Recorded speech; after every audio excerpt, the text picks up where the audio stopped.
لله رب العالمين والصلاة والسلام على سيد المرسلين وإسرته الطيبين الطاهرين ولعنة الله على أعدائهم أجمعين. سیرت پیغمبر اسلام کے سلسلے کی 61ویں تقریر جو موجودہ سال کی 16ویں گفتگو اور ہجرت کے واقعے کے سلسلے میں 13ویں اور انشاءاللہ اختتامی تقریر ثابت ہوگی. واقعہ ہجرت باوجود اس کے کہ میں نے کوشش کی کہ صرف اور صرف تاریخی واقعات کا بیان کیا جائے، خاصا طول کھینچ گیا ہے.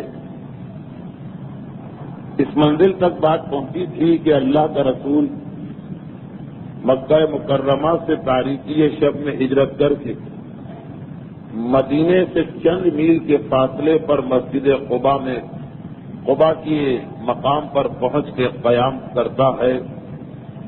اس عرصے میں مکہ مکرمہ سے پیغمبر اسلام کے وارث و جانشین خاندان بنی ہاشم کی مخدرات کو لے کے مدینہ منورہ کے قریب آ گئے. قباء کی بستی میں پیغمبر اسلام مولائے کائنات کا استقبال کرتے ہیں اور اس کے بعد یہ مختصر کا قافلہ شہر مدینہ کی جانب چلا. آج مدینہ اور قباء اتنے قریب ہیں، بلکہ قباء خود مدینے کا ایک محلہ بن چکا ہے کہ ان روایتوں کو سمجھنا خاصا مشکل ہو جاتا ہے. لیکن اس دور کے اعتبار سے کہ جب راستے آج کی طرح کھلے ہوئے نہیں تھے، جگہ جگہ قدرتی رکاوٹیں تھیں، مدینہ چاروں طرف سے پہاڑیوں سے گھرا ہوا تھا، کھجور کے باغات کی کثرت تھی اور بظاہر 3 میل کا فاصلہ جو قباء سے مسجد النبوی تک کا ہے 2 دن میں پیغمبر اسلام نے طے کیا. جمعے کی صبح قباء سے روانہ ہوئے، تھوڑی ہی دور گئے تھے کہ ظہر کا وقت آ گیا. نماز جمعہ کو ادا کر کے پیغمبر آگے بڑھے. مدینے کے اندر پیغمبر اسلام کے شاندار اور تاریخ لکھنے والے یہ کہتے ہیں کہ مدینے میں نہ اس سے پہلے کبھی کسی کا ایسا استقبال ہوا نہ اس کے بعد. مرد، عورتیں، بچے، غلام، کنیزیں سب کے سب پیغمبر اسلام کے استقبال میں دلی محبت کے ساتھ شریک ہو رہے ہیں. نہ کوئی حاکم ہے کہ جو یہ حکم دے رہا ہو، نہ ہی پیغمبر اسلام ابھی شہر مدینہ میں حکومت قائم کر چکے ہیں، نہ کوئی لشکر ہے، نہ کوئی فوج ہے، نہ کوئی سپاہی ہے. وہ محبت جو ہر مومن کے دل میں ہے اس کے اعتبار سے لوگ نکلے ہوئے ہیں گھروں سے، اور اس انداز سے استقبال ہوا کہ مدینے والوں کو تو چھوڑیے، اطراف میں جو یہودی ان کے کانوں تک بھی یہ اطلاع پہنچ گئی اور وہ بھی اپنے اپنے گھروں سے نکل کے آ گئے. چنانچہ عبداللہ ابن سلام جو یہودیوں کے ایک بہت بڑے عالم ہیں، انہوں نے جب اس شور کی آواز سنی اور اس دوران اللہ اکبر کے نعرے ان کے کان تک پہنچے تو وہ بے چین ہو کے گھر سے نکل آئے اور پیغمبر کے چہرے کو دیکھا. پیغمبر اسلام کی اس حدیث کو سنا جو آپ نے گزشتہ تقریر میں سماعت فرمائی تو اتنی خوشی عبداللہ ابن السلام کے چہرے پر تھی کہ جب ان کی پھوپھی نے دریافت کیا کہ ایسا لگ رہا ہے تم اس ذوق و شوق کے ساتھ حصہ لے رہے ہو اس آنے والے کے استقبال میں، کہ ایسا لگ رہا ہے کہ تمہارا نبی موسیٰ آ گیا، تو کہا بے شک میں جس چہرے کو دیکھ رہا ہوں یہ موسیٰ نبی جیسا چہرہ ہی ہے. یہودیوں تک پہ اس کا اثر ہو رہا. چنانچہ مدینے میں جب پیغمبر اسلام داخل ہوئے تو اللہ اکبر کی آوازیں آسمانوں تک پہنچ رہی تھی. کھجور کے درختوں پر، پہاڑی ٹیلوں پر، مکانات کی اوپری منزلوں پر ایک ہجوم تھا کہ جو پیغمبر اسلام کی زیارت کے لیے بڑھا جا رہا تھا. پرانے زمانے کے شہر اس انداز سے بنائے جاتے تھے کہ ہر قبیلے کا ایک محلہ ہوتا تھا. آج کل کی طرح نہیں کہ ایک محلے میں ہر ایک رہتا، ہر آدمی کو اپنے ہی قبیلے کے محلے میں رہنا پڑتا ہے. تو پیغمبر اسلام جیسے جیسے مدینے کے مرکز کی جانب پہنچ رہے، راستے میں جو محلہ ملتا پیغمبر سے درخواست کی جاتی ہے کہ آپ یہاں قیام کریں، اور پیغمبر وہی جواب دیتے ہیں کہ خلو سبیلھا فانھا مامورا، میری اونٹنی کے سامنے سے ہٹ جاؤ. جس کو خود اللہ کی طرف سے حکم ملا ہے یہ وہی جا کے رکے گی جہاں اللہ نے اس کو وحی کی ہے، اور لوگ مجبور ہو جہاں تک کہ چلتے چلتے وہ مقام آ گیا کہ جہاں آج مسجد النبوی ہے. یہ سارا علاقہ خاندان بنو نجار کا علاقہ تھا. خاندان بنو نجار مدینہ ایک بہت پرانا خاندان ہے. ان کے مکانات، ان کے باغات، ان کی زمینیں اس علاقے میں تھیں جو آج مدینے کا مرکز ہے. یہ خاندان بنو نجار وہی خاندان ہے کہ جس سے پیغمبر اسلام کی بہت پرانی رشتہ داری ہے. پیغمبر اسلام کے پردادا جناب ہاشم نے جس خاتون سے شادی کی تھی سلمہ نامی، وہ اسی خاندان بنو نجار کی تھی. اور پیغمبر اسلام کے دادا جناب عبد المطلب نے اپنی ابتدائی زندگی اسی محلے میں گزاری تھی جہاں آج پیغمبر آ رہے ہیں. اور جب جناب عبد المطلب کو مکے پہنچایا گیا تو اس عرصے میں ان کے چچا ان کی جائیداد پہ قبضہ کر چکے تھے. یہی خاندان بنو نجار کے نوجوان تھے جو عبد المطلب کی حمایت کے لیے اس وقت مدینے سے مکے گئے تھے. پیغمبر اسلام کے والد جناب عبداللہ جس سفر تجارت میں انتقال کرتے تو اسی شہر مدینہ میں پہنچ کے بیمار پڑے تھے. خاندان بنو نجار نے کہا تھا کہ آپ ہمارے خاندان سے تعلق رکھتے ہیں، کیونکہ جناب عبداللہ کی تو دادی تھی جناب سلمہ. اسی جگہ جناب عبداللہ نے انتقال کیا اور وہیں پہ ان کی قبر بھی تھی. اور جب جناب آمنہ اپنے 6 سالہ بیٹے کو لے کے مدینہ آئی تھی تاکہ وہ بیٹا، وہ یتیم بیٹا اپنے باپ عبداللہ کی قبر کو دیکھے، تو اسی خاندان میں جناب آمنہ نے رسول خدا کو مقیم کرایا تھا. آج پیغمبر اسلام یا 6 سال کی عمر میں آئے تھے یا آج 45 سال کے بعد 53 سال کی عمر میں مدینے میں داخل ہو گئے. خاندان بنو نجار نے بھی خواہش کی اللہ کے رسول آپ یہیں قیام کیجیے. پیغمبر اسلام نے کہا کہ نہیں، راستہ چھوڑ دو، میری اونٹنی جہاں جا کے رکے گی وہیں پہ مجھے ٹھہرنا. یہ اونٹنی چلتے چلتے اس قبیلے کے محلے میں داخل ہوئی اور باقی تمام قبیلوں کے نوجوان مرد اور عورتیں ساتھ ساتھ آ رہے ہیں. جہاں سے پیغمبر کی سواری گزرتی ہے لوگوں کا ایک ہجوم شامل ہو جاتا. چلتے چلتے یہ اونٹنی ایک مقام پہ جا کے بیٹھ گئی. یہ 2 یتیم بچوں کی ملکیت میں زمین کا ایک ٹکڑا تھا. اونٹنی وہاں جا کے بیٹھی. پیغمبر اسلام نے اونٹنی کو کھڑا کیا. اونٹنی کھڑی ہوئی اور پھر چلی، مگر چکر لگا کے دوبارہ آئی اور اسی مقام پہ بیٹھ گئی. اور اب جو بیٹھی تو اس طرح کی اپنی گردن کو لمبا کر کے زمین پہ بچھا دیا. پیغمبر اسلام نے پہلی مرتبہ اونٹنی کو اس لیے کھڑا کیا تھا تاکہ کسی کے ذہن میں یہ خیال پیدا نہ ہو کہ اتفاقاً یہ اونٹنی بیٹھ گئی ہوگی، تھکن کی وجہ سے بیٹھ گئی ہوگی.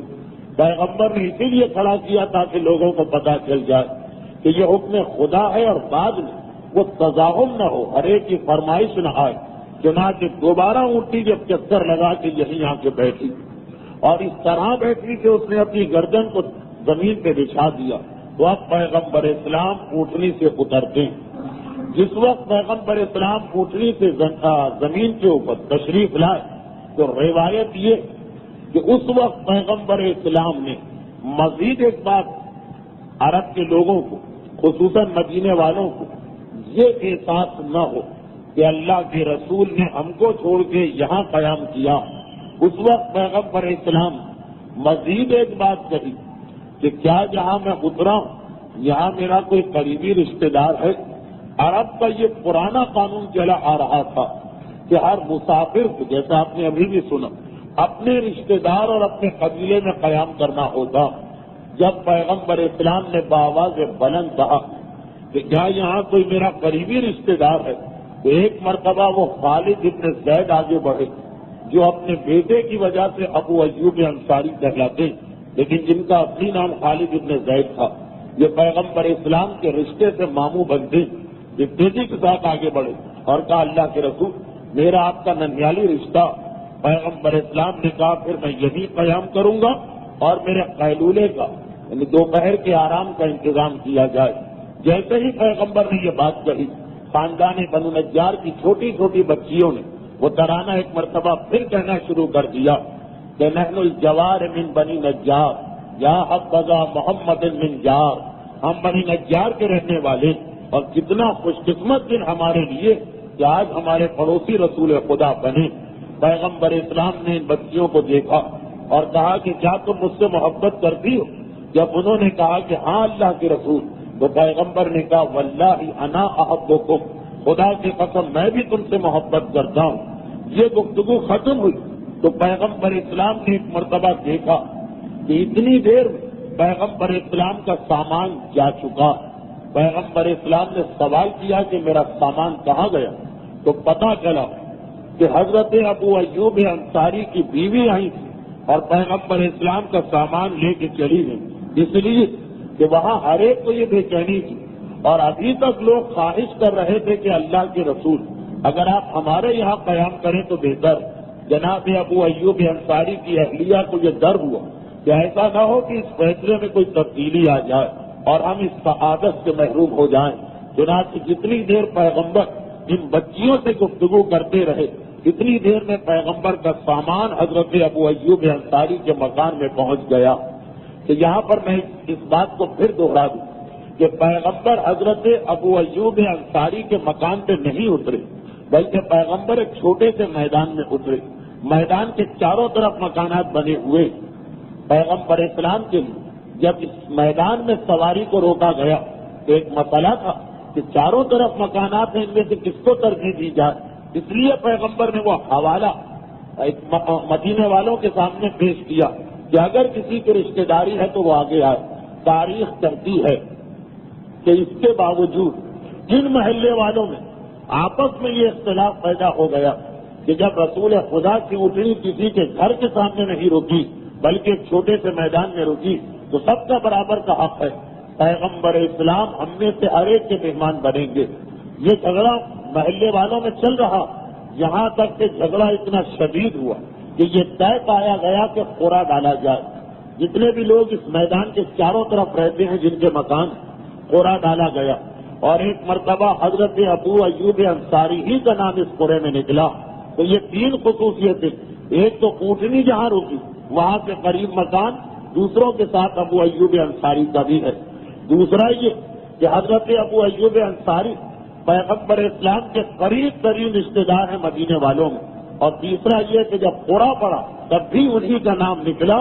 اب سارے کے سارے مدینے والے خاموش ہو گئے.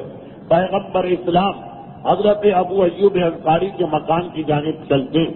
آج بھی یہ مکان شہر مدینہ میں موجود ہے لیکن بس اب یہ چند مہینوں کا مہمان نظر آ رہا اس لیے کہ جو توسیع یہ ایکسٹینشن مسجد النبوی کا ہونے والا اس میں شاید اس مکان کو گرا دیا جائے.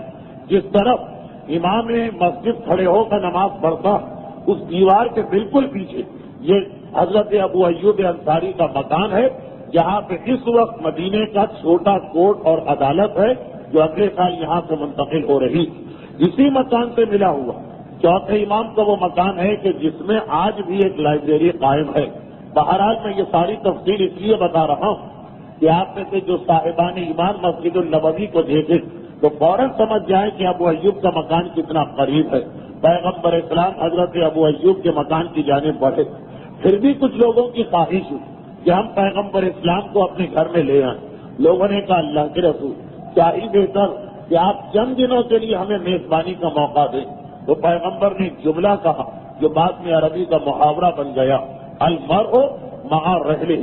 انسان کو وہیں جانا چاہیے جہاں اس کا سامان پہنچ چکا. چنانچہ میں ابو ایوب کے گھر کی جانب جاؤں گا. حضرت ابو ایوب کا گھر 2 منزلہ تھا. پیغمبر اسلام جب اس گھر کی جانب چلے تو ابو ایوب انصاری کی بوڑھی والدہ نے گھبرا کے اپنی بہو سے پوچھا جو سامان لے کے آئی کہ یہ اتنے شور کی آواز کیوں آ رہی. انہوں نے اپنی ساس کو بتایا کہ کیا واقعہ پیش آیا اور ہمیں کیا سعادت ملنے والی. جناب ابو ایوب انصاری کی بوڑھی والدہ جو نابینا بڑے حسرت کے ساتھ اپنی بہو سے کہا کہ میں نابینا ہونے کی وجہ سے اپنے آقا اور سردار کے چہرے کی زیارت تو نہیں کر سکتی.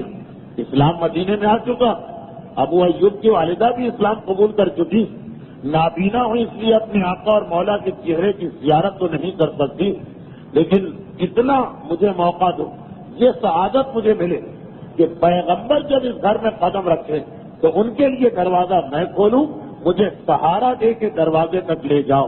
جو کئی سالوں سے بستر پہ دراز اور عام طور پہ حرکت نہیں کرتی ہیں جناب ایوب انصاری کی بوڑھی والدہ, مگر پیغمبر اسلام کے استقبال کی سعادت میں شریک ہونا چاہتی.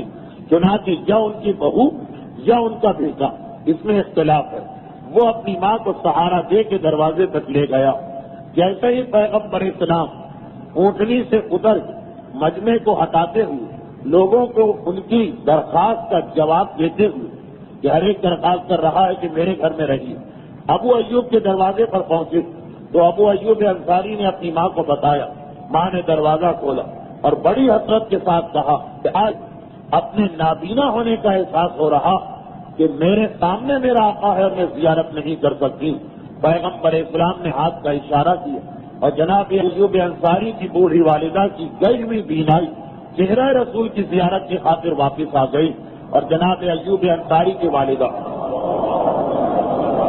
خود فرماتی ہے کہ اس کے بعد مرتے دم تک کبھی آنکھ کے بارے میں مجھے کوئی شکایت نہیں ہوئی.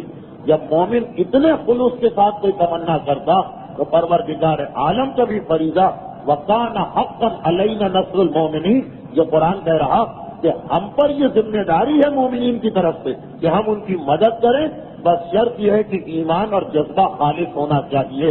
خیر پیغمبر اسلام حضرت ابو ایوب انصاری کے مکان میں پہنچے اور ایک مرتبہ سوال کیا کہ آپ جاؤ اور جا کر میری اونٹنی کے ٹھہرانے کا انتظام کرو. لوگ گئے, واپس آئے, اللہ کے رسول آپ کی اونٹنی تو کہیں نظر نہیں آ رہی. پیغمبر اسلام نے کہا معلوم کرو کہ کون لے کے گیا. اسی محلے کے اندر اس ابن زرارہ بھی ہے. اس شخصیت کا نام ہجرت کے واقعے میں اتنی مرتبہ آیا کہ اب تو یاد ہو جانا چاہیے. یہ وہی شخصیت ہے جو پہلے دن سے مدینے میں اسلام کے سلسلے میں سب سے زیادہ مخلص و سرگرم ہیں. یہی بنا کے میدان میں پیغمبر سے اسلام سن کے مدینے میں اسلام پھیلا رہے تھے. انہوں نے ہی مصعب ابن عمیر کو اپنے گھر میں اتارا تھا. انہوں نے ہی پیغمبر کی غیر موجودگی میں مدینے میں نماز جماعت شروع کرائی تھی. آپ کو یاد ہوگا پیغمبر نے مدینے میں 12 آدمیوں کو سردار بنایا تھا, نقیب, ہر قبیلے کا ایک نقیب کہ تم اسلام کی دعوت اپنے قبیلے میں پھیلاؤ. تو یہ بنی نجار کا خاندان, اس کے سردار اسد قرار پائے تھے, اس کے نقیب. انہوں نے جب دیکھا کہ پیغمبر میرے گھر میں نہیں اترے, تمنا تو ان کی تھی کہ اب تک مکے سے جو مہمان آ رہا اسے میں اپنے گھر میں اتارتا ہوں. میں تمام مدینے کے مسلمانوں کا لیڈر, میں ان کا امام جماعت ہوں, اس لیے شاید پیغمبر میرے گھر میں آ کے اترے. لیکن جب دیکھا کہ پیغمبر حضرت ابو ایوب انصاری کا مکان اختیار کیا, بس یہی منزل ہوتی ہے بڑی مشکل. جن کے دلوں میں حسد پیدا ہو جاتا, یہیں سے ساری فراجیاں ختم ہو جاتی. حسد ایک بدترین بیماری. دیکھیے اس ابن زرارہ نے اب تک اسلام کی اتنی خدمت کی کہ ہر اعتبار سے ان کا حق بنتا ہے کہ پیغمبر ان کے گھر میں آ کے اترے. آپ کو یاد ہوگا کہ جب مصعب ابن عمیر مدینے میں آئے تھے, سارا مدینہ کافر تھا. یہ اس حد کی ہمت تھی کہ مصعب کو اپنے گھر میں رکھا. نماز جماعت انہوں نے شروع کرائی, امام جماعت یہ بنے, سب سے زیادہ پرجوش مبلغ یہ, اور پیغمبر نے ان کا گھر چھوڑ کے ابو ایوب کا گھر اختیار کیا. اور اسی محلے میں بلکہ اسی لائن میں 4 مکانات ایک قطار سے ہیں, آج بھی ابھی تک محفوظ ہیں. ان میں قطار کا پہلا مکان حضرت ابو ایوب کا ہے اور آخری مکان چوتھے امام کا. ان کے درمیان اسد ابن زرارہ کا مکان. پیغمبر نے اس مکان کو چھوڑ دیا. اگر ذرا بھی ایمان میں کمی ہو, اگر ذرا بھی انسان کے دل میں حسد کی خرابی ہو, یہ بہترین موقع ہوتا ہے بہت جانے کا. ہمارے سامنے تاریخ میں بھی یہ واقعہ کہ جس وقت حسین ابن رو کو امام زمانہ نے اپنا تیسرا نائب بنایا تھا تو مسئلہ یہ تھا کہ حسین ابن رو سے زیادہ دو اور عالم مشہور تھے. دو عالم حسین ابن رو سے زیادہ مشہور تھے اور ہر ایک یہ سمجھ رہا کہ امام ان میں سے کسی کو اپنا نائب بنائیں گے. امام نے دونوں کو چھوڑ کے حسین ابن رو کو بنایا. ان میں سے ایک عالم نے جیسے ہی یہ سنا حکم امام کے اتنے موٹی. امام کب بتاتے تھے کہ تیسرا نائب کون ہوگا؟ جب دوسرے نائب کا وقت انتقال آیا. وہ بستر پہ لیٹے اور حسین ابن رو ان کی پائٹی بیٹھے اور ان دو عالموں میں سے ایک ان کے سرہانے بیٹھے کیونکہ ہر ایک کو یقین ہے کہ نائب ان کو بننا. ایک مرتبہ دوسرے نائب محمد ابن عثمان ابن سعید نے آنکھیں کھولی، کہا حکم امام آ گیا، میرے بعد حسین ابن رو نائب بنے گا امام کا. وہ سرہانے جو بیٹھے جن کے بارے میں ساری دنیا شیعت کو توقع ہے کہ یہی نائب امام بنے گی، فوراً کھڑے ہو گئے. امام کا حکم ہے پائنٹی آئے. حسین ابن رو کے شانے کو تھاما اور بازو سے پکڑ کے ان کو سرہانے لے جا کے بٹھایا کہ یہ آپ کا مقام ہے. خود آ کے پائنٹی بیٹھ گئے. مگر جو ان کے ساتھی ایک اور تھے ابو الحسن شلغمانی، انہوں نے بغاوت کر دی امام کے خلاف اور کہا کہ حق میرا، امام نے کسی اور کو کیوں دیا؟ آج سے میں امام کے مخالف. وہ انسان جس نے اب تک اتنی خدمت کی تھی شیعت کہ کوئی مومنوں کا گھر ایسا نہ تھا جس میں ان کی ایک نہ ایک کتاب نہ ہو، اب اتنے باغی بن گئے کہ خاص امام نے ان کا نام لے کے حکم نامہ جاری کیا کہ اپنے گھروں سے ان کی کتاب نکالو اور خبردار اس کے بعد ان کی بات نہ سننا. اس لیے کہ شیطان سب سے بہتر اسی موقع کو تلاش کرتا ہے مومن کو بہکانے کے لیے، خصوصاً ایسا مومن کہ جس کا ایک مقام ہو، جس کی ایک بلندی. ہم سمجھ رہے کہ اس مسجد میں مثلا نماز ہم کو پڑھانا چاہیے مگر کسی اور کو آگے بڑھا دیا گیا. ذرا بھی اگر حسد کا جذبہ انسان کے دل میں ہوگا فوراً مخالفت شروع ہو جائے گی، فوراً چھوٹی چھوٹی باتوں کو پکڑا جائے گا. ہم یہ سمجھتے کہ اس ممبر پہ ہم کو پڑھنا چاہیے کیونکہ سارا سال ہم نے خدمت کی ہے مثلا، لیکن پتا چلا کہ ایام اعزا ہے تو کسی اور کو دعوت دے دی گئی. ذرا بھی حسد ہوگا مخالفت شروع ہو جائے گی. یہ مواقع تو شیطان ڈھونڈتا، لیکن یہ حسد ابن زرارہ کا خلوص ہے کہ جب اطلاع ملی کہ اب تک 3 سال سے مدینے والوں کی سب سے زیادہ میں خدمت کر رہا ہوں مگر پیغمبر نے ابو ایوب انصاری کو اپنی میزبانی کا شرف بخشا تو اسد ایک لمحے کے لیے حسد کا جذبہ پیدا نہ ہوا، فقط پیغمبر کی سواری کو لے کے اپنے گھر چلے گئے. تو جب پیغمبر نے اپنی سواری کی تلاش کروائی، وہ ناقہ، وہ اونٹنی، لوگوں نے کہا اللہ کے رسول وہ تو نظر نہیں آ رہی. پیغمبر نے کہا جا کے ڈھونڈو کہاں گئی. تھوڑی دیر کے بعد اطلاع ملی کہ اللہ کے رسول وہ قصد کے گھر میں ہے جو آپ سے ملاقات کے لیے آ رہے ہیں. قصد آئے، ہاتھوں کو جوڑا، اللہ کے رسول آپ مجھے اتنا شرف بخشیے کہ آپ کی سواری میری مہمان رہے. آپ ابو ایوب کے مہمان، لیکن آپ کی اونٹنی ہی مجھے مل جائے تو میں اسے اپنے لیے بڑا شرف اور بڑی سعادت سمجھوں گا. پیغمبر اسلام نے مسکرا کے کہا قصد میری اونٹنی کو تم اپنے پاس رکھو. چنانچہ اونٹنی اس گھر میں تھی کہ جو اس قطار کا تیسرا مکان ہے اور پیغمبر اس قطار کے پہلے مکان میں ہے. ابو ایوب انصاری نے پیغمبر اسلام کے آرام کا انتظام کیا. پیغمبر اسلام بظاہر اتنے تھکے ہوئے کہ ابو ایوب انصاری نے دروازے کے فوراً بعد جو کمرہ اس میں پیغمبر اسلام کے ٹھہرانے کا انتظام کیا اور پیغمبر اسلام شام تک یہاں آرام کر رہے. شام کو جیسے ہی پیغمبر اسلام کی آنکھ کھلی، اب اس وقت نہ کوئی تنظیم ہے نہ یہاں پہ کسی قسم کا کوئی گروپ ہے، خود بخود ہر آدمی اپنی طرف سے یہ سوچ رہا ہے کہ مجھے کیا کرنا چاہیے. جیسے ہی پیغمبر کی آنکھ کھلی، زید ابن ثابت کہتے ہیں کہ میری ماں کو یہ شرف حاصل کہ سب سے پہلی دعا خیر میری ماں کے حق میں پیغمبر اسلام نے دی. اور وہ اس طرح کہ جب پیغمبر ابو ایوب کے گھر میں آ کے آرام کرنے لگے تو ایک مرتبہ لوگ بھی چلے گئے. جب میں اپنے گھر میں واپس آیا 11 سال کی عمر، میری ماں نے کہا بیٹا رسول خدا کے کھانے کا کیا انتظام ہوا؟ میں نے کہا مجھے تو نہیں پتا.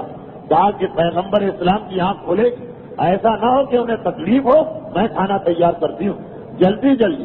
عرب کے اعتبار سے 2 غذائیں عرب میں بہت مشہور ہیں، ایک شریف اور ایک جو جناب زید کی والدہ نے کھانا تیار کیا کہ جلدی جلدی روٹیاں تیار کی، اس پر گھی لگایا، اس کے بعد اس کا چورا کر کے اسے دودھ میں بھگویا.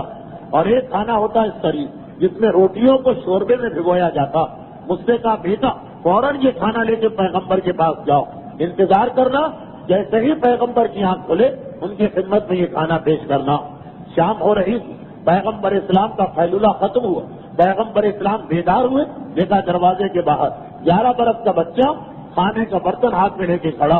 پیغمبر اسلام نے اشارے سے بلایا, کہا کہ میری والدہ نے آپ کی خدمت میں یہ کھانا بھجوایا.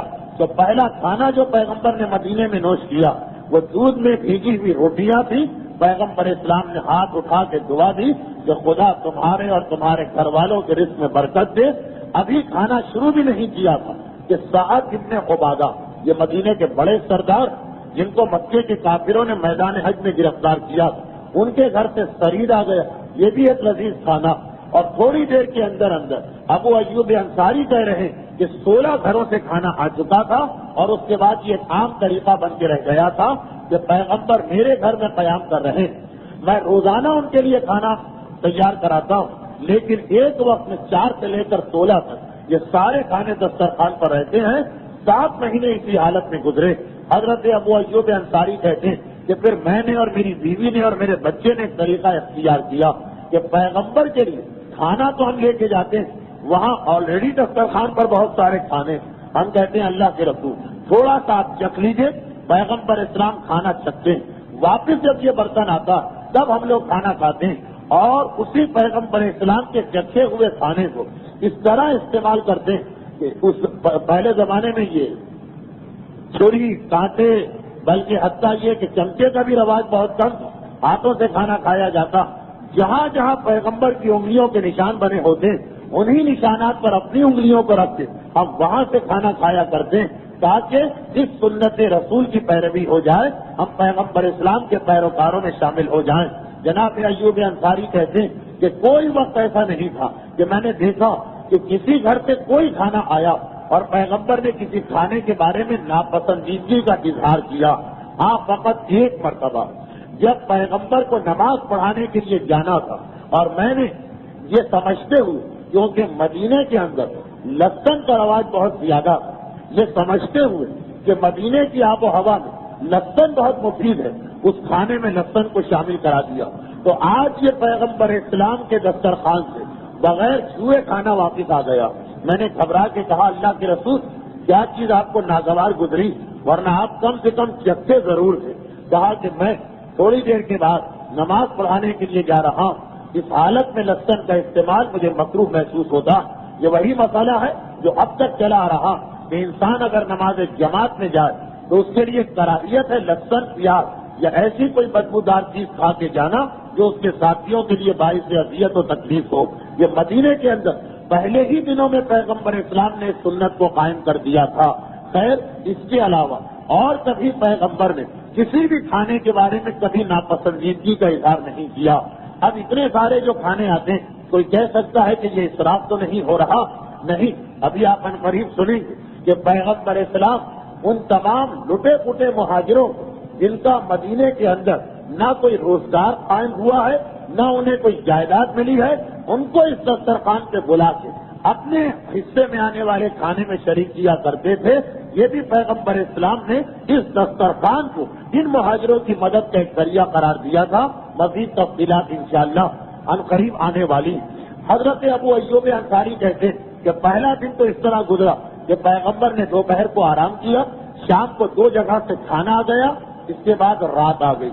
پیغمبر اسلام مدینے کے مسلمانوں سے ملاقات کرنے کے بعد رات گئے, آرام کے لیے چلے گئے.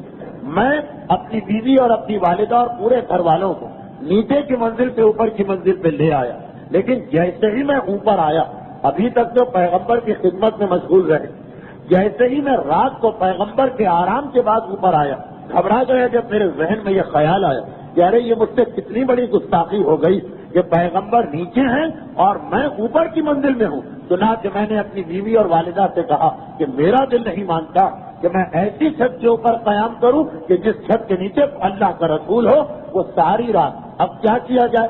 پیغمبر سے جا کے یہ کہا جائے کہ آپ رات کو اوپر آ جائیے تو پیغمبر بے آرام نہ ہو, ویسے ہی پیغمبر تھکے ہوئے. چنانچہ ساری رات ہم سب گھر والوں نے وہ جو اوپر کی منزل کا کمرہ اس کی دیواروں کے ساتھ لیٹ کے گزاری. بیچ چھت کے اوپر ہم نہیں آئے جو فرش ہے, بلکہ دیواروں کے ساتھ ساتھ سارے گھر والے لیٹے کہ پتہ نہیں پیغمبر اسلام جس چھت کے نیچے کہاں پر ہیں. بالکل نیچے ہیں, بائیں طرف ہیں, دائیں طرف ہیں, بالکل دیواروں کی جڑ میں جا کے لیٹے. احترام رسول کا مظاہرہ دیکھیں.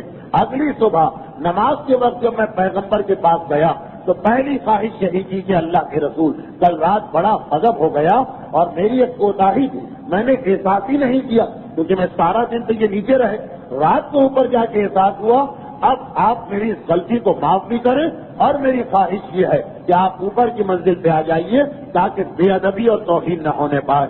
پیغمبر اسلام نے کہا کہ اے ابو ایوب، تمہارا جذبہ بالکل ٹھیک، لیکن میں نیچے ہی کی منزل میں رہنا چاہتا ہوں کیونکہ مجھ سے ملاقات کے لیے بوڑھے مرد بھی آتے ہیں، ضعیف خواتین بھی آتی ہیں، بچے بھی آتے ہیں، بار بار ان لوگوں کے لیے اوپر چڑھنا مشکل ہو جائے گا، اس لیے مصلحت یہ ہے کہ میں نیچے قیام کروں۔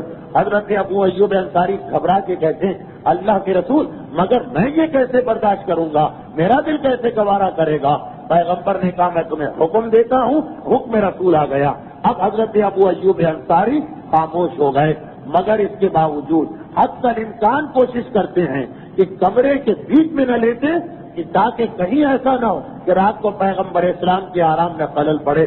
انہیں ابو ایوب انصاری کے مکان میں وہ واقعہ پیش آیا جسے آپ اکثر کتابوں میں پڑھا کرتے ہیں کہ ایک رات کو پانی رکھنے کا برتن ٹوٹ گیا اور انتہائی شدید سردی کا موسم تھا، جیسے ہی نگاہ حضرت ابو ایوب انصاری کی اس پر پڑی گھبرا گئے، یہ پانی بہہ کے نیچے جائے گا۔ پرانے زمانے کے مکانات، پرانے زمانے کی چھتیں آج کل کی طرح تو نہیں، پیغمبر کو تکلیف نہ ہونے پائے، کیا کیا جائے؟ جو لحاف اوڑھے ہوئے تھے شوہر اور بیوی، وہ لحاف اس بہتے ہوئے پانی پہ ڈالا تاکہ پانی جذب ہو جائے اور نیچے کے کمرے میں نہ جانے پائے۔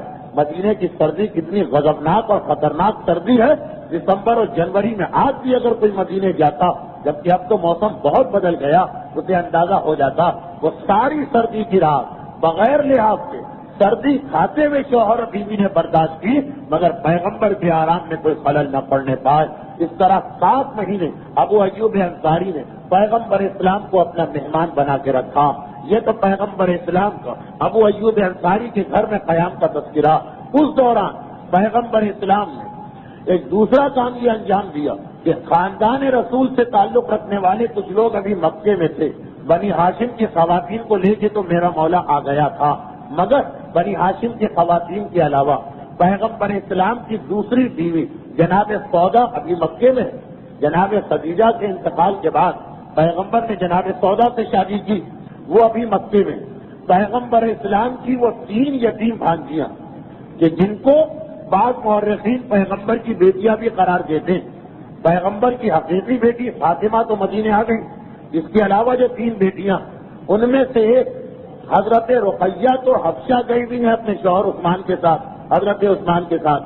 تو ابھی پیغمبر کی بھانجیاں مکے کے اندر جناب خدیجہ کے رشتے کی وجہ سے، یہ خدیجہ کی بہن کی بیٹیاں، پیغمبر نے ان کو بھی مدینے میں بلانا چاہا۔ اس کے علاوہ پیغمبر اسلام کی خاندانی کنیز ام ایمن بھی ابھی مکے میں ہے۔ ام ایمن کے بیٹے ایمن تو علی کے ساتھ آ چکے ہیں مدینے میں، ام ایمن ابھی مکے میں ہے۔ چنانچہ پیغمبر نے جناب زید ابن حارثہ جو پیغمبر کے غلام ہیں اور جناب ابو رافع جن کو پیغمبر نے آزاد کر دیا، 500 درہم دے کے انہیں بھیجا کہ جا کے مکے سے میرے خاندان کو لے کے آؤ۔ حضرت ابو بکر نے بھی اپنا ایک قاصد بھیجا تاکہ ان کی جو بیٹیاں عائشہ اور اسما بھی مکے میں ہیں وہ بھی آ جائیں۔ زید ابن حارثہ اور ابو رافع مکے گئے، جناب سودا کو لے کے آ گئے، ام کلثوم جو ان 4 میں سے دوسری ان کو لے کے آ گئے، لیکن جو دوسری باقی تھی جناب زینب، ان کے شوہر نے ان کو آنے کی اجازت نہ دی۔ اس کے علاوہ زید اپنی بیوی ام ایمن کو لے کے آ گئے، ام ایمن کی شادی زید سے ہوئی، اور اپنے بیٹے اسامہ کو لے کے آ گئے، جو بالکل اس وقت سمجھیے کہ 1 سال کے بھی نہیں تھے۔ اس قافلے کو لے کے جب مدینے میں آئے تو پیغمبر کا مکمل خاندان مدینے میں آ گیا۔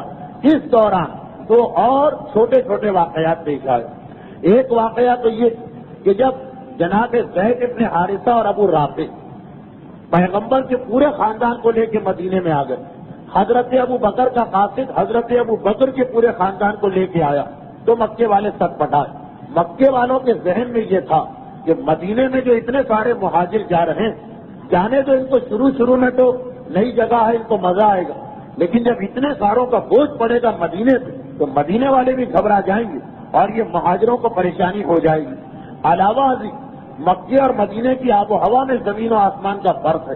مکے کی آب و ہوا انتہائی خشک ہے، مدینے کی آب و ہوا میں رطوبت بہت زیادہ، چنانچہ عرب میں ہمائے یثرب یعنی مدینے کے بخار کے نام سے پوری ایک بیماری مشہور تھی، جس کا نام ہی تھا مدینے کا بخار، اور سب سے خطرناک بیماری مانی جاتی، کیونکہ مدینے کے قریب ایک جھیل سی تھی جس میں پانی زیادہ ہونے کی وجہ سے مدینے میں ہر وقت رطوبت رہتی، اور اسی وجہ سے مدینے کے لوگ لہسن کا استعمال زیادہ کرتے تھے، مکے میں لہسن کا استعمال نہیں تھا۔ مکے والوں کے لیے مدینہ بڑی خطرناک اور بہت ہی زیادہ پریشان کرنے والی آب و ہوا، مکے والوں کے ذہن میں یہ ہے کہ یہ مہاجرین وہاں جائیں گے، سب بیمار پڑ جائیں گے، خود ہی واپس آئیں گے۔ لیکن جب دیکھا کہ بیمار پڑنا تو درکنار، جو باقی گھرانے رہ گئے ہیں وہ بھی مدینے جا رہے ہیں، تو اب یہ سٹپٹائے۔ ابو جہل نے فوراً عبداللہ ابن ابی کے نام خط لکھا۔ عبداللہ ابن ابی آپ کو یاد ہے کہ مدینے کا خیر سرکاری بادشاہ تو بن گیا تھا، وقت ایک ہیرے کی تلاش تھی جس کے بعد اس کی بادشاہت پکی ہو جاتی۔ پیغمبر کے آنے سے اس کا سارا خواب درہم برہم ہو گیا، وہ ویسے ہی جلا بیٹھا۔ ابو جہل نے اس کو سردار مان کر کہ یہ مدینے کا اصلی سردار ہے خط لکھا کہ اے عبداللہ ابن ابی، تم سے یہ توقع نہ تھی، اور تمہیں پتا ہے کہ ہمارے مجرم تمہارے یہاں پہنچے اور تم نے ان کو پناہ دی، فوراً ان کو واپس کرو، یا ان سے تم خود مقابلہ کر کے انہیں مارو یا گرفتار کر کے مکہ بھیجو، ورنہ ہم تم پر حملہ کریں گے، تمہارے مردوں کو قتل کیا جائے گا اور تمہاری عورتوں کو غلام بنایا جائے گا۔ عبداللہ ابن ابی نے اس خط کے حوالے سے مدینے ایک مہاجر انصار فساد برپا کرنا چاہا، مگر پیغمبر اسلام نے فوراً اس فساد کو ختم کیا۔ اس کی تفصیل بعد میں آئے گی کیونکہ ایک بہت بڑی سازش تھی، لیکن مکے کے سردار جلے بیٹھے۔ اچھا، اب آپ کو یہ یاد ہے کہ مدینے میں اسلام پہنچا کس طرح سے تھا کہ ہر سال مکے والے حج اور عمرے کے لیے ہر سال مدینے والے حج اور عمرے کے لیے مکے میں آتے تھے۔ حج کی تاریخیں تو مخصوص تھی، عمرے کا جب کبھی موقع ملے۔ تو اب جب اللہ کے رسول اور سارے مسلمان مدینے پہنچ گئے، اس کے بعد جو پہلا قافلہ عمرے کے لیے گیا وہ سعد ابن معاذ کا تھا۔ یہ وہی عظیم شخصیت ہے جو جنگ خندق میں زخمی ہو کے شہید ہوئے اور جو موسد کی تلقین سے اتنے مخلص مسلمان بنے کہ کپڑوں سمیت غسل کے لیے غسل کی نیت سے کنویں میں چھلانگ لگائی تھی۔ سعد ابن معاذ خود سردار ہیں اپنے قبیلے کے۔ جب پیغمبر مدینے میں آ گئے، مدینے کے اندر مسلمان سیٹ ہونے لگے، تو سعد ابن معاذ عمرے کے لیے گئے۔ یہ آخری انسان ہے کہ جو عمرے کے لیے گئے۔ اس کے بعد مکے والوں نے کسی کو نہیں آنے دیا، یہاں تک کہ مکہ فتح ہوا۔ خیر، یہ آخری انسان ہے، آخری مسلمان۔ یہ جب مکے میں پہنچے تو مکے کا اور مدینے کا ایک دستور ہے کہ ہر مکے والا مدینے میں اپنا ایک دوست رکھتا تاکہ جب تجارت کے لیے جائیں تو اس کے گھر میں قیام کرے، اور یہی مدینے والا جب مکے میں آتا ہے تو اپنے اسی دوست کے گھر ٹھہرتا۔ سعد ابن معاذ کی دوستی تھی امیہ ابن خلف سے، جناب بلال کا آقا، بڑا ظالم انسان، اس سے دوستی تھی۔ خیر، ابھی تک اسلام کے باوجود پرانی دوستیاں چل رہی۔ سعد ابن معاذ اس کے گھر میں جا کے اترے اور کہا کہ اے امیہ، میں بھیڑ بھاڑ سے ذرا گھبراتا ہوں، ایسا وقت بتانا کہ حرم میں زیادہ رش نہ ہو اور میں آرام سے عمرہ کر کے آ جاؤں۔ آج بھی ہر حاجی اور عمرہ کرنے والا پہلی خواہش یہی کرتا ہے اپنے لیڈر سے یا اپنے رہبر سے کہ ایسا وقت بتائیے کہ رش نہ ہو، فطری بات ہے۔ اس نے کہا دوپہر کا وقت بہترین وقت ہے، اور آج بھی یہ چیز مانی ہوئی کہ ظہر اور عصر کے درمیان کا وقت بہترین وقت ہوتا ہے حج اور عمرے کے لیے، رش کم سے کم ہوتا ہے۔ خیر، اس نے کہا کہ دوپہر کا وقت بہترین ہے، کوئی بھی نہیں ہوگا، زیادہ تر لوگ آرام کر رہے ہوتے۔ خیر، دوپہر کو یہ دونوں چلے۔ امیہ ابن خلف تو مکے کا پرانا سردار، بلال کا آقا، اور سعد اس کے مہمان ہیں۔ جس وقت سعد نے عمرہ مکمل کیا اور باہر آنے لگے تو ابو جہل اتفاق سے مل گیا۔ اس نے سعد کو دیکھا، فوراً کھڑا ہو گیا۔ پہلے خط لکھ چکا ہے عبداللہ ابن ابی کے لیے، لیکن اب تو بہترین موقع ہے، روبدو بات، مدینے کا ایک سردار موجود ہے۔ کہا کہ اے سعد ابن معاذ، تم خود سردار، لیکن ہمیں تم سے یہ توقع نہ تھی کہ جو ہمارے دشمن ہمیں نقصان پہنچا کے گئے ان کو تم نے اپنے گھر میں پناہ دے دی۔ اگر تم اس کے ساتھ نہ ہوتے، یہ کہہ کے امیہ ابن خلف کی طرف اشارہ کیا، تو خدا کی قسم میں تمہیں حرم میں قدم نہ رکھنے دیتا۔ تم اس کے ساتھ آئے تو آج ہم نے چھوڑ دیا، لیکن اگر تم نے ہمارے باغی اور مجرم کو نہیں نکالا تو آئندہ تم حرم میں داخل نہیں ہو سکتے، بلکہ مدینے کا کوئی شخص نہیں آ سکتا۔ سعد ابن معاذ انہوں نے بھی بالکل پلٹ کے ترکی پر ترکی جواب دیا کہ اے ابو الحکم، کیا بات کر رہے ہو؟ تم یہ سمجھ رہے ہو کہ ہمارا راستہ روک لو گے؟ اگر تم نے ہمارا راستہ روکا تو تمہارا کوئی قافلہ کبھی مدینے سے گزر کے تجارت کے لیے شام نہیں جا سکتا. ہمیں کمزور نہ سمجھنا. اگر ہم یہاں آنے پر مجبور ہیں تو تم ہمارے یہاں آنے پہ مجبور ہو. امیہ ابن خلف ایک مرتبہ آگے بڑھا, اشارہ کیا سعد کو کہ خاموش ہو جاؤ. کیا تمہیں پتا نہیں کہ یہ مکے کا سب سے بڑا سردار, تمام سرداروں کا سردار, اس سے زیادہ بات نہ کرو. سعد ابن معاذ نے کہا مجھے کیا پرواہ, میرے رسول نے جو صادق و امین یہ خبر دی ہے کہ یہ تم بھی مارے جاؤ گے اور یہ بھی مارا جائے گا, تم میں سے کسی کو زندہ نہیں بچنا. امیہ ابن خلف پٹپٹا گئے, گھبرا گئے, کیونکہ مکے والوں کو یہ پتا ہے کہ رسول صادق ہے. گھبرا کے کہا کہ کیسے, کیا مسلمان مجھے مکے میں آ کے قتل کریں گے؟ کہا یہ تو رسول نے نہیں بتایا, مگر تم دونوں کے قتل کی خبر دی. اب روایت میں یہ کہ اس گھبراہٹ کے عالم میں ابو جہل الگ چلا گیا, امیہ سعد کو لے کے اپنے گھر میں آیا. جب سعد کو مہمان خانے میں ٹھہرا کے اپنے گھر میں داخل ہوا تو امیہ کی بیوی نے دیکھا, گھبرا کے پوچھا کیا بات ہے, بہت پریشان نظر آ رہے ہو, چہرے پہ ہوائیاں اڑ رہی. کہا کہ سعد ابن معاذ جو ہمارا مہمان وہ مدینے سے یہ خبر لے کے آ رہا, اور اس کی بیوی کی زبان سے بے اختیار نکلا کہ آج تک محمد نے کبھی جھوٹ نہیں بولا. امیہ ابن خلف ایک ویسے ہی پریشان. ایسے موقع پہ تو ضرورت ہوتی ہے کہ کوئی جھوٹی سچی باتیں کر کے تسلی دی جائے, مگر حق زبان پہ آ جاتا. امیہ کی بیوی نے کہا کہ آج تک کبھی محمد نے جھوٹ نہیں بولا. چنانچہ تاریخ میں یہ کہ اس کے اگلے سال جب جنگ بدر چھڑی تھی تو سارے سردار جا رہے تھے, امیہ ابن خلف نے جانے سے انکار کر دیا کہ میں نہیں جاؤں گا بدر کے میدان میں. زبردستی اس کے ساتھی اس کو لے کے گئے, ابو جہل و ابو لہب و ابو البختری وغیرہ, ورنہ یہ اتنا ڈر گیا تھا. تو خیر اس ایک واقعے کے بعد مدینے کے مسلمانوں کا مکے آنا کم ہو گیا, مگر ابو جہل کے دل میں وہ ڈر بیٹھا ہوا کہ سعد ہمیں دھمکی دے کے گئے کہ ہمارے تجارتی قافلوں کا راستہ رک جائے گا. اسے ذہن میں رکھیے گا, کیونکہ بعد میں یہ بھی ایک سبب بنے گا جنگ بدر کا. جنگ بدر اسی وجہ سے ہوئی تھی. خیر یہ تو ایک واقعہ پیش آیا جس کے بعد مدینے کے مسلمانوں کا مکے آنا بند ہو گیا. ادھر شہر مدینہ میں یکے بعد دیگرے 3-4 موتیں ہونے لگی. میں اشارہ کر رہا ہوں فقط اس لیے کہ ہمارے بعض گھرانوں میں ہندوؤں کے توہمات کی وجہ سے ایک زمانے میں یہ بڑی وبا تھی کہ شخصیتوں کو معاذ اللہ منحوس سمجھا جاتا تھا. کسی کی شادی ہو اور اس خاندان میں اگر 1 مہینے یا 1 سال کے اندر کوئی موت ہو جاتی تھی, اب تو خیر پھر بھی تعلیم آنے کے بعد یہ چیز کم ہو گئی, مگر اس دلہن کے اوپر تہمت بھر دی جاتی تھی. بچہ پیدا ہوا کسی گھرانے میں اور چند ہی دنوں میں کسی شخصیت کا انتقال ہو گیا, الزام لگا دیا جاتا تھا اور اس بچے کو منحوس قرار دے دیا جاتا. اسلام کی نگاہ میں ان میں سے کسی چیز کی کوئی گنجائش نہیں. یہی چیز آگے بڑھتی تو یہ نتیجہ ہوتا ہے کہ پیر کے دن اثار ثواب کی مجلس نہ کراؤ, بدھ کے دن اگر کوئی مر جائے تو اپنے ساتھ 4 اور آدمیوں کو لے کے مرے گا. یہ جو سارے توہمات اسلام ان کی جڑ کو کاٹتا. چنانچہ پیغمبر کے مدینے میں پہنچنے کے بعد یہودیوں کو ایک موقع ملا اور بار بار بغلے بجا کے وہ ایک بات کہنے لگے. وہ کیا موقع ملا ان کو, یہ سن لیجیے. جب پیغمبر مدینے میں آئے تو آپ نے ابھی سنا کہ مدینے کا نام بدل گیا. ابھی تک مدینہ یثرب تھا, پیغمبر کے آنے کے بعد اس کا نام پڑ گیا مدینۃ النبی, یعنی نبی کا شہر, اور مختصراً لوگ اس کو مدینہ کہنے لگے. پھر مدینے کے 100 نام قرار پا گئے, ہر آدمی نے محبت میں ایک نام رکھا. اب جب مسلمان یہاں پہنچے تو فوراً ہی مسلمانوں میں بیماری شروع ہو گئی. پہلے حضرت بلال حبشی بیمار پڑے. اچھا, بلال وہ شخصیت کہ جو حبشہ کے رہنے والے, اگرچہ وہ حبشہ کبھی گئے نہیں, لیکن بہرحال ان کے والدین کا تعلق تو حبشہ سے ہے. مکے کی گرمیوں میں مظالم اور مصائب کو جھیلا, مگر اس بخار نے بہت کمزور کر دیا بلال کو. حضرت ابو بکر بیمار پڑے, اس بخار نے ان کو بھی بہت کمزور کر دیا. عبد الرحمان ابن عوف بیمار پڑے, مسلسل بیماری بڑھتی چلی گئی. پیغمبر اسلام کو اطلاع ملی کہ بعض مسلمانوں کا حوصلہ پست ہو رہا اور اس بخار کی وجہ سے ان کو مکہ یاد آ رہا کہ یہاں سے تو ہم وہاں اچھے تھے. پیغمبر نے ہاتھ اٹھا کے دعا کی, پروردگارا اس شہر مدینہ کو ہمارے لیے مکے جیسا بلکہ اس سے بھی بہتر بنا دے.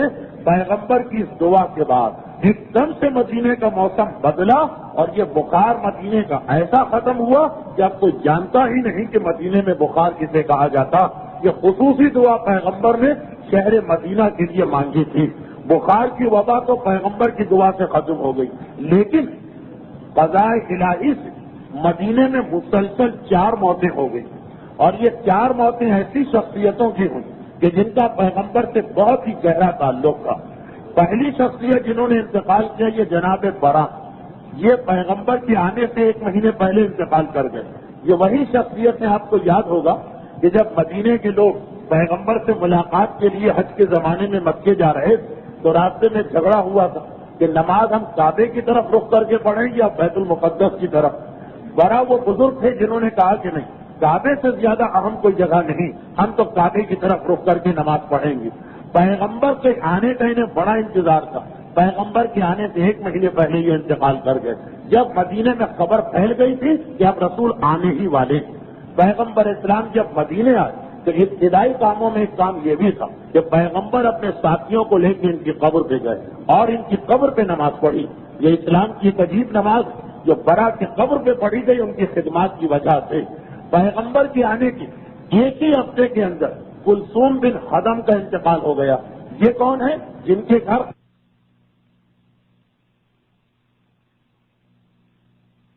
قانون تھا کہ سردار کبھی نہیں رویا کرتا، اور یہ اتنا مغرور اور متکبر سردار تھا کہ خاص سورہ مدثر میں 8 یا 9 آیتیں اس کے بارے میں آئیں کہ اسے اپنے مال پہ غرور ہے، اسے اپنی اولاد پہ غرور ہے، قیامت میں سب دھرا رہ جائے گا. انتہائی مغرور سردار رو رہا، چہرے کا رنگ اڑا ہوا.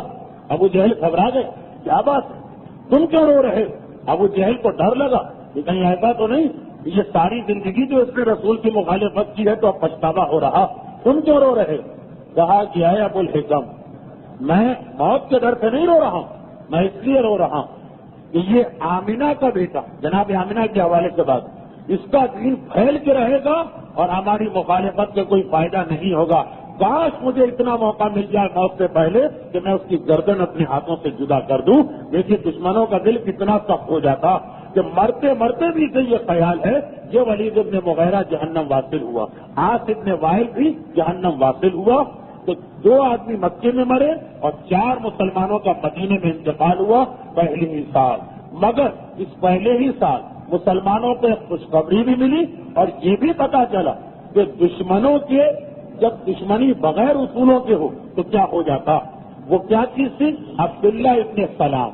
آپ کو یاد ہوگا کہ عبداللہ ابن سلام یہودی عالم، جناب یوسف کی نسل سے ان کا تعلق ہے. ان کا اپنی قوم میں بہت احترام، ان کے والد بھی بہت بڑے اور یہ بھی بہت بڑے. عبداللہ ابن سلام اسی دن پیغمبر ہو گئے تھے جب پیغمبر مدینے میں داخل ہوئے، اور پھر مسلسل غور کرتے رہے. ایک دن برداشت نہ کر سکے اور پیغمبر کی خدمت میں آئے. پیغمبر ابھی حضرت ابو ایوب انصاری کے مکان میں وہاں پہ آئے عبداللہ ابن سلام، اور آنے کے بعد کہا کہ اے شخص، میں نے لوگوں سے سنا ہے اور خود دیکھا بھی کہ تو اپنی رسالت و نبوت کا دعویٰ کر رہا اور یہ کہتا کہ تو وہی نبی ہے جس کی پیشین گوئی موسیٰ نے تورات میں اور عیسیٰ نے انجیل میں کی. پیغمبر نے کہا ہاں بے شک میں وہی نبی ہوں اور سچا نبی ہوں. وہ کہا کہ میرے 3 سوالوں کا جواب دو پھر میں مانوں گا تمہیں نبی. پہلا سوال یہ ہے کہ قیامت کی نشانی کیا ہوگی. دوسرا سوال یہ ہے کہ بہشت والوں کی پہلی غذا کیا ہوگی. تیسرا سوال یہ ہے کہ پیدا ہونے والے میں کبھی لڑکا کیوں پیدا ہوتا ہے، کبھی لڑکی کیوں پیدا ہوتی. پیغمبر اسلام نے کہا ٹھہر جاؤ، میں انتظار کر رہا ہوں. جبرائیل ان 3 سوالوں کا جواب لے کے آ رہے ہیں. جبرائیل کا نام سنا، عبداللہ ابن سلام کو غصہ آ گیا. تو کیا آپ کو معلوم ہے کہ یہودی حضرت جبرائیل کو اپنا دشمن جانی سمجھتے. عبداللہ ابن سلام نے کہا جبرائیل کی بات کر رہے ہو، فہو عدو لنا، وہ تو ہم یہودیوں کا کھلا دشمن، جو وقت نصر نے ہمارے شہر پہ حملہ کیا اور 10,000 یہودیوں کو مارا تھا، وہ جبرائیل نے اس کی مدد کی. جبرائیل نے سب سے بڑی خیانت تو یہ کی ہے. یہ عبداللہ ابن سلام کہہ رہے ہیں معاذ اللہ کہ خدا نے جبرائیل سے کہا تھا کہ جاؤ اور جا کے نبوت آل اسرائیل میں دو، وہ آل اسماعیل میں لے کے آ گیا اور ہماری نبوت کے سلسلے کو ختم کر دیا. آپ کو یہ بھی یاد ہوگا کہ ایک مرتبہ جب یہودیوں نے نافرمانی کی تو پروردگار عالم نے جبرائیل کو حکم دیا کہ ان کے سروں پہ کوہ طور کو نازل کرو. ان کو سجدے کا حکم ملا تھا، انہوں نے سجدے سے انکار کیا تھا. جبرائیل نے کوہ طور ان کے سروں کے اوپر لے جا کے قائم کر دیا. پھر ان یہودیوں سے کہا گیا اب سجدہ کرو ورنہ یہ پہاڑی تمہارے سر پہ گرائی جائے گی. ڈر کے مارے ایک مرتبہ گر پڑے سب کے سب سجدے میں، اس لیے کہ سر پہ پہاڑی، مگر اتنا ڈر رہے کہ ایک آنکھ زمین کی طرف تھی اور ایک آنکھ آسمان کی طرف تھی کہ کہیں جبرائیل دھوکے سے یہ پہاڑی گرا نہ دے. چنانچہ طویل عرصے تک یہودیوں کا سجدہ اس طرح سے ہوا کرتا تھا کہ ایک آنکھ سے زمین کو دیکھتے تھے، ایک آنکھ سے آسمان کو. سورہ بقرہ میں اس واقعے کا تذکرہ. تو انتہائی دشمنی تھی یہودیوں کو جبرائیل سے. عبداللہ ابن سلام نے کہا وہ جبرائیل جو نبوت کو بنی اسرائیل کے بجائے بنی اسماعیل میں لے گئے، وہ جبرائیل جس نے ہمارے سروں پہ پہاڑ لٹکا کے ہمیں سجدہ کروایا، وہ جبرائیل جس نے وقت نصر کو رہنمائی دی تاکہ وہ آ کے یہودیوں کو تباہ کرے، میں اس کی بات نہیں مانتا. سورہ بقرہ کی آیت نمبر 91 نازل ہوئی. یا رسول کہہ دو ان لوگوں سے کہ جو آدمی من کان عدوا للہ، جو آدمی اللہ کا دشمن ہے، وہ ملائکتہ ہی اور اللہ کے فرشتوں کا دشمن ہے، وہ جبریل و میکائیل اور جو جبرائیل کا دشمن ہے یا جو میکائیل کا دشمن ہے، وَإِنَّ اللَّهَ عَدُوٌّ لِلْكَافِرِينَ، اگر وہ ان سے دشمنی رکھے گا تو اللہ کافروں سے دشمنی رکھتا ہے. یہ آیت اسی موقع پہ نازل ہوئی. جب یہ آیت نازل ہوئی تو عبداللہ ابن سلام ذرا ٹھنڈے پڑے. پیغمبر نے کہا جبرائیل اس آیت کے ساتھ تینوں جواب لے کے آ گئے. پہلا جواب یہ کہ جب مشرق اور مغرب میں آگ بھڑکے گی وہ قیامت کی نشانی ہوگی. دوسرے سوال کا جواب یہ کہ مچھلی کا جگر یہ جنت والوں کی پہلی خوراک ہوگی. اور کتنی عجیب بات ہے کہ آج دنیا کے سارے سائنسدان متفق ہو گئے، سارے ڈاکٹر متفق ہو گئے کہ انسان کے لیے بہترین غذا مچھلی وہ واحد چیز ہے کہ جس کے اندر نہ تو کوئی چربی ہے، نہ کوئی چکنائی ہے، نہ کوئی کولیسٹرول ہے، نہ اس کی وجہ سے بلڈ پریشر کی بیماری ہو سکتی، نہ ہارٹ کی بیماری ہو سکتی. کبھی آپ آج کل کے جو اخبارات اور رسالے آتے ہیں اس میں مچھلی کی تفصیل پڑھیں. پیغمبر نے کہا کہ پہلی غذا جنت والوں کو مچھلی کا جگر ملے گا. اور تیسرے سوال کا بھی جواب دیا کہ کبھی لڑکا کیوں ہوتا ہے کبھی لڑکی کیوں ہوتا، جس لڑکی کیوں ہوتی ہے. جس وقت پیغمبر نے یہ جواب دے دیے تو بے اختیار عبداللہ ابن سلام کہتا اشہد ان لا الہ الا اللہ واشہد انک رسول اللہ، کیونکہ یہ تینوں جواب اس تورات میں لکھے ہوئے ہیں جو عام یہودیوں کے پاس بھی نہیں. کیونکہ عبداللہ ابن سلام جناب یوسف کی نسل میں ہیں اور اس پورے نسل میں سارے علماء گزرے. طریقہ یہ تھا یہودیت میں کہ علم دین آبائی علم تھا، یعنی نسل بعد نسل منتقل ہوتا تھا. عالم کا بیٹا عالم بنے گا، عالم کا بیٹا عالم بنے گا. اسلام کی طرح نہیں کہ مرج وقت کے بیٹا کبھی ہو سکتا ہے جاہل نکل جائے اور جاہل کا بیٹا کبھی مرج وقت بن جاتا. جو اسلام نے عدل کیا ہے وہ یہودیت میں نہیں تھا، بلکہ ہمیشہ عالم کا بیٹا ہی عالم بنتا تھا. تو عبداللہ ابن سلام کو اپنے بزرگوں سے اصلی تورات ملی تھی. اس میں ان تینوں سوالوں کا یہی جواب لکھا ہے، میں گواہی دیتا ہوں کہ تم رسول ہو. پھر اس کے بعد کہا کہ اے اللہ کے رسول اب تو میں نے اسلام قبول کر لیا، لیکن میری قوم اتنی جاہل ہے اور اتنی دشمن ہے آپ کی اور آپ کے پیغام کی، اور بغیر کسی اصول کے دشمنی کہ آپ ان کو اگر اسلام کا پیغام دیں گے تو کوئی فائدہ نہیں ہوگا. اور اللہ کے رسول آپ اس کام کریں. یہ مدینے والوں کو بتانا، آپ کو یاد ہوگا میں نے 3 ہفتے پہلے عرض کیا تھا کہ مدینے والے یہودیوں سے بڑے متاثر تھے ان کے علم سے. تو عبداللہ ابن سلام نے کہا اب تو یہ گھر کا بھیدی ہے. اس نے کہا اللہ کے رسول یہ یہودی کتنے زیادہ دشمنی کے اندر اندھے ہو جاتے ہیں، اس کے لیے آپ ایسا کریں کہ یہودی علماء کو بلائیے. یہ نہ بتائیے کہ میں نے اسلام قبول کر لیا، اور ان سے پوچھیے کہ ان کا میرے بارے میں کیا نظریہ. میں پردے کے پیچھے جا کے بیٹھ جاتا ہوں. چنانچہ ابو ایوب انصاری کے گھر میں پردہ لگایا گیا اور عبداللہ ابن سلام پردے کے پیچھے بیٹھ گئے. پیغمبر نے یہودیوں کے 10-12 بڑے بڑے علماء کو بلایا، وہ لوگ آ گئے. پیغمبر نے ان سے کہا اب مدینے کے بھی لوگ موجود ہیں، خصوصاً مدینے کے سردار یہ موجود ہیں. پیغمبر نے کہا یہ بتاؤ عبداللہ ابن سلام کے بارے میں تمہارا کیا نظریہ. کہا کیا ہے ہمارے مہمان، وہ ہوا عالم ہونا وابن عالمنا، وہ ہمارا سب سے بڑا عالم ہے اور سب سے بڑے عالم کا بیٹا، وہ ہمارا سردار ہے اور ہمارے سردار کا بیٹا، وہ ہمارا عقل مند ترین انسان ہے اور عقل مند ترین انسان کا بیٹا. پیغمبر نے کہا مگر وہ تو اسلام قبول کر چکا، اب تمہارا کیا نظریہ. ابھی خود کہہ رہے ہو کہ وہ سب سے بڑا عالم، سب سے بڑا عقل مند، سب سے بڑا سردار، کیا نظریہ. کہا یہ ہو ہی نہیں سکتا، ہمارا اتنا بڑا عالم اور سردار وہ کیسے اسلام قبول کرے، یہ تو ناممکن، یہ ہو ہی نہیں سکتا. جیسے ہی کہا عبداللہ ابن سلام پردہ اٹھا کے باہر آ گئے اور کہا کہ بے شک میں نے اسلام قبول کیا، یہ میرے رسول سچ کہہ رہے ہیں اتنا سننا تھا، سارے کے سارے سردار پیغمبر اسلام کی جانب متوجہ ہوئے، اے ہمارے مہمان، تو نے ہمارا وقت کیوں برباد کیا؟ کس آدمی کو ہمارے سامنے کھڑا کر دیا؟ ہوا اشر رونا وابن اشر لینا و اجہل ہونا وابن اجہل لینا، یہ ہمارا سب سے بدترین انسان ہے اور سب سے بدترین انسان کا بیٹا، سب سے بڑا جاہل ہے اور سب سے بڑے جاہل کا بیٹا، تم نے کس کی وجہ سے ہمارا وقت برباد کیا؟ عبداللہ ابن سلام سرداران مدینہ کی جانب موڑے، دیکھو یہ ہیں یہودی، 2 منٹ پہلے کہہ رہے تھے کہ یہ ہمارا سب سے عقل مند انسان ہے، سب سے عالم انسان ہے، اور ابھی جب کلمہ سنا تو کہا کہ یہ سب سے جاہل ہے اور سب سے زیادہ شریر ہے۔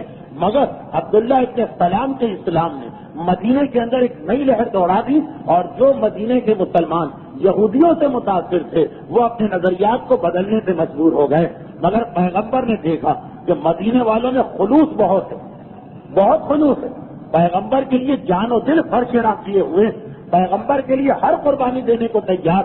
اندازہ کریں کہ جب پیغمبر ابو ایوب انصاری کے گھر میں چند دن ٹھہرے تو ایک دن سارے مدینے والوں نے طے کیا کہ ہمارا مہمان آیا، ہم میں سے ہر ایک کا فریضہ ہے کہ اس کو جا کے کوئی ہدیہ پیش کرے۔ ہر آدمی ایک تحفہ، ایک مٹھائی لے کے آیا۔ سلیم مدینے کی قابل احترام خاتون، جن کا پیغمبر سے دور کا ایک رشتہ بھی ہوتا ہے، یہ رشتے کی خالہ لیکن بہت دور کا رشتہ، یہ پیغمبر کے پاس آئے، اللہ کے رسول، ہر عورت ہر مرد آپ کے لیے کوئی ہدیہ لے کے آ رہا، میری حیثیت ایسی نہیں ہے کہ میں کوئی ہدیہ دوں، میں آپ کو ہدیہ کرنے کے لیے اپنا بیٹا لے کے آئی، 11 برس کا لڑکا تھا ان کا انب، وہ لا کے پیغمبر کی خدمت میں پیش کیا کہ آج سے یہ آپ کا غلام، میں اس کی ماں نہ رہی، اس کا باپ نہ رہا، ہم نے سارے رشتے کاٹ دیے، یہ آپ کی نظر۔ مدینے والوں کا جذبہ یہ تھا، پیغمبر اسلام نے دیکھا کہ جذبہ ان کا بہترین ہے، مگر یہ بہترین جذبہ کام نہیں آتا جب تک کہ ساتھ میں علم بھی نہ ہو دین کا، شریعت کی معلومات بھی نہ ہو، تو بہترین سے بہترین جذبہ بھی انسان کے لیے مفید نہیں۔ پیغمبر نے اب مدینے والوں کو دیکھیے، ان کا ایمان کوئی شک والا نہیں، لیکن ان کی تعلیم اور تربیت کے لیے ایک مرکز بنانا چاہا مسجد النبوی، کہ جب تک کہ ایک مرکز نہ ہو کسی قوم کے پاس، اس قوم کا سارا خلوص اور ایمان بیکار و بے فائدہ رہ جاتا ہے دنیاوی اعتبار سے۔ اجر آخرت تو ملے گا، مگر دنیا میں جو ایمان کا ایک کمال ہے، دنیا میں جو ایمان کا ایک فائدہ، جب تک کہ مرکز نہ ہو اتنا فائدہ نہیں ہوتا۔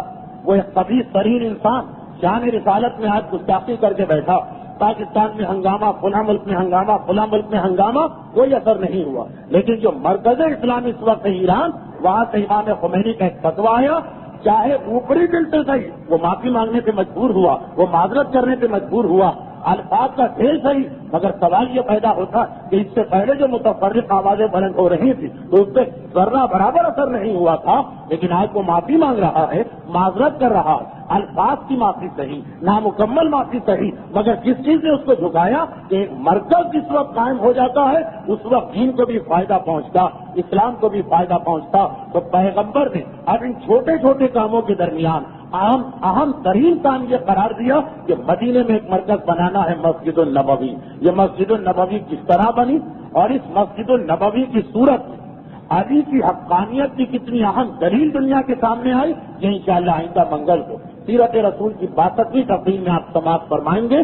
آج بھی کیونکہ خاصا وقت ہو گیا اور مجھے احساس ہو رہا کہ میرے اس مجمع میں کچھ ایسے صاحبان ایمان بھی کہ جن کو اس موضوع سے بہت زیادہ تو دلچسپی نہیں، تو میں زیادہ ان کو زحمت میں نہیں ڈالنا چاہتا۔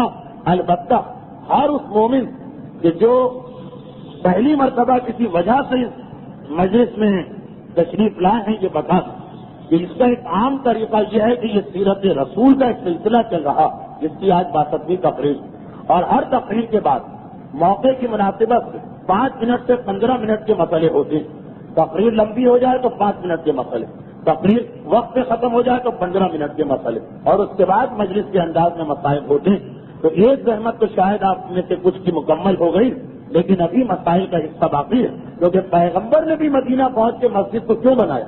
خالی نمازوں کے لیے نہیں، بلکہ مرکز علمی بنایا مسجد کو، وہاں درس کا سلسلہ قائم کیا، کیونکہ مسائل ایک انتہا اہم چیز ہے۔ تو آج بھی 2 یا 3 بہت ہی مختصر مسئلے۔ پہلا مسئلہ جو ہے وہ پچھلی دفعہ کا ہے، اگرچہ آج بھی وقت کم رہ گیا، یہ وہ وقت ہے کہ جب ہمیں ممبر سے اترنے کی تیاری شروع کر دینا چاہیے، مگر ثواب کی خاطر چند منٹ کے لیے آپ کو زحمت میں دے رہا ہوں۔ کیونکہ جن مومن کا مسئلہ ہے وہ سوچ رہے ہوں گے کہ اس کو مسلسل ٹالا جا رہا، تو آج میں اس کا جواب دے ہی دوں۔ ان کا مسئلہ یہ ہے کہ ہمارے کچھ برادران اہل سنت اعتراض کرتے ہیں کہ رکوع اور سجدے میں صرف ذکر خدا ہونا چاہیے، درود نہیں پڑھنا چاہیے۔ اس کے بارے میں کوئی حوالہ مل سکتا؟ کیونکہ پچھلی دفعہ میں عرض کر چکا ہوں کہ میرا زیادہ یہاں پہ اہم مقصد اپنے مسائل بتانا، اس لیے اس برادر ایمانی کو صرف اپنی کتابوں کا حوالہ دے دوں۔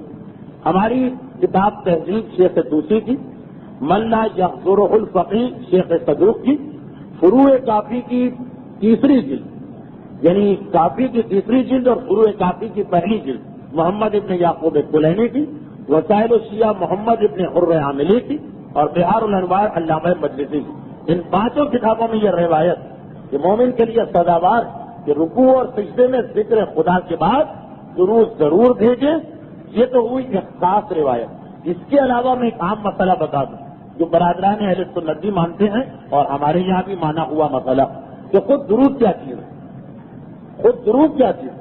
اللہم صلی علی محمد کا مطلب کیا، وآل محمد کا مطلب کیا؟ یہ دعا اور یہ اصول ہے تمام مسلمانوں کے پاس کہ نماز میں دعا کسی وقت بھی اور کسی جگہ بھی مانگی جا سکتی۔ تو اگر کوئی یہ سمجھ رہا کہ یہاں پہ ہم ذکر خدا کے ساتھ فضائل معصوم بتا رہے ہیں یا فضائل رسول بتا رہے ہیں تو وہ غلط فہمی ہے۔ ہم دعا مانگ رہے ہیں، درود ایک دعا ہے، یہ ذہن میں رکھیے گا۔ تو جب اپنے لیے دعا مانگنے کا حق ہے پوری نماز میں، تو اگر رسول و آل رسول کے لیے دعا مانگے تو اس میں اعتراض کی کوئی گنجائش نہیں۔ اسی لیے ہمارے مراجع کا ایک فتویٰ ہے کہ اگر کوئی آدمی نماز خصوصاً تشہد میں اشہد ان محمد رسول اللہ کے بعد یا اشہد ان محمد عبدہ و رسولہ کے بعد اشہد ان علی امیر المومنین کا تو وہ نماز باطل ہو جائے گی۔ اگر کسی کو کوئی بالکل جاہل مسئلہ ہے تو دوسری بات، لیکن اگر کوئی جان بوجھ کے اس مسئلے کی مخالفت کر رہا اس کی نماز اسی لیے باطل کہ بہرحال یہ دعا نہ رہے، یہ دعا نہ رہے، جو دعا ہے اس کی نماز میں ہر جگہ اجازت، لیکن جو تشہد میں بعض مقامات پر میں نے سنا کہ اشہد ان علی امیر المومنین کو بھی تشہد میں بڑھا دیا گیا۔ اس میں کیا شک ہے کہ علی امیر المومنین ولی خدا خلیفہ بلا فخر، مگر جو نماز علی ہی نے ہم کو سکھائی اس کے اندر جو کچھ ہے اس سے زیادہ ہمیں کمی و بیشی کا حق نہیں۔